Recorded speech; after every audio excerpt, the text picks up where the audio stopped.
Okay mga boss, meron naman tayo dito engine refresh Honda Beat FI mga bossing.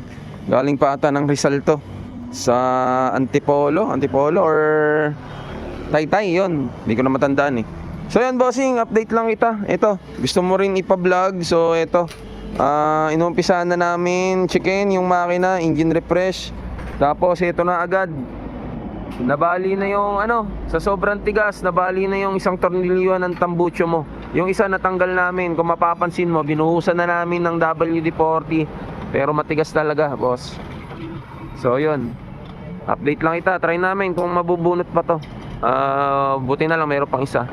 Okay, check na natin yung piston ring bossing ha. Yan, engine refresh, kasama na rin yung yung gilid niyan, nilinisan na rin natin bossing.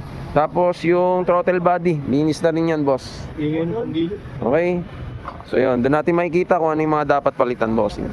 Salamat, update kita dito sa iyong Honda Beat FI.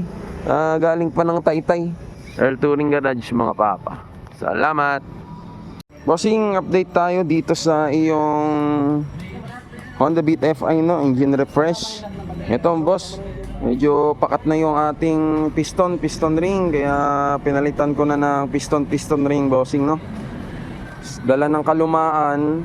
Yan, kumakat-pakat na yung piston at piston ring bossing. Okay, so yun, tapos papalit din pala tayo boss ng, kaya umiingay yung panggilid, papalit tayo ng bearing, crankcase bearing bossing. Ito yan, ito bossing, papalitan natin yan lumuwag na yan, napudpod na yung pinakatanso sa gitna, kaya nag-ingay-ingay na, kumakalog na dito sa shafting bossing. Papalit tayo yan boss, meron naman tayo yan dito. Okay, so yun, update, nililinisan na yung mga internal parts, pati CVT cleaning. Okay, update lang ita bossing ha. Yun, kung ano yung mga pinalitan natin. Salamat, update ulit kita. Okay boss, update tayo dito sa motor mo na in-engine refresh natin diyan sa taga Taytay. Ito na po yung Honda Beat FI mo na engine refresh na, napalitan na yung mga dapat palitan. So na-check na rin naman yung yung parameters, okay naman na bossing, hindi na nagbabago yung minor at di na namamatay. Tapos na-reset ECU na natin yan bossing. Okay, so napalitan na natin piston ring, pati sa panggilid mo okay na, hindi na maingay. Napalitan na ng crankcase bearing. Tapos ito na lang boss, medyo hindi namin magagawa to kasi may kailangan i-convert, ipa-machine shop kasi meron natang pinutol daw, kaya hindi natin mapalitan ng stock na na lever bossing. So yun, okay na boss, all goods na yung motor mo.